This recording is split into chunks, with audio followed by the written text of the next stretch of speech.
పేరు మోనిష్. నేను 5వ తరగతి చదువుతున్న విద్యార్థిని. ఈ రోజు నేను దేశభక్తి గురించి చెప్పబోతున్నాను. జననీ జన్మ భూమిశ్చ స్వర్గాదపి గరీయసి అంటే జనని జన్మభూమి స్వర్గం కంటే గొప్పవైనవి అని అర్థం. తాము కన్నతల్లి పట్ల కనబరిచే ప్రేమను గౌరవాన్ని మాతృభక్తి అంటారు.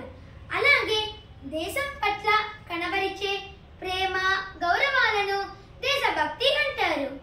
కన్నతల్లి ఎలా పిల్లలను సర్వస్వం ధారపోసి పెంచుతుందో అలాగే మాతృభూమి కూడా తమ ప్రజలందరికీ ఆహార పానీయాలను నిల్వ నీడను ఇచ్చి కాపాడుతుంది. అందువల్లే మాతృ రుణాన్ని మాతృదేశ రుణాన్ని తీర్చుకోవటం ప్రతి ఒక్కరి కర్తవ్యం.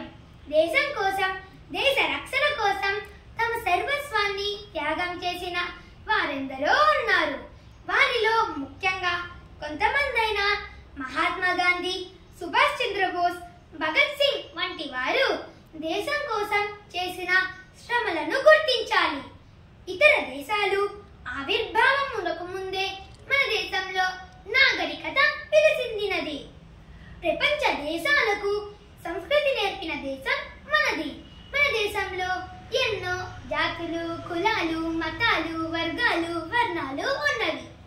భరతుడు అనే చక్రవర్తి పరిపాలన చేయుట వలన భరత్ భూమి అని, పురాణాలలో ఈ దేశానికి జంబూ ద్వీపం అని, సింధు నది ప్రవహిస్తూ ఉండుట చేత సింధు దేశమని, పార్సియన్ల రాకతో ఇండిగా మారినదని, ఆంగ్లేయుల రాకతో చివరకు అది ఇండియాగా మారినదని, స్వతంత్రం వచ్చిన తరువాత భారతదేశం అని పిలవడం జరిగినదని చరిత్రకారులు చెప్పారు.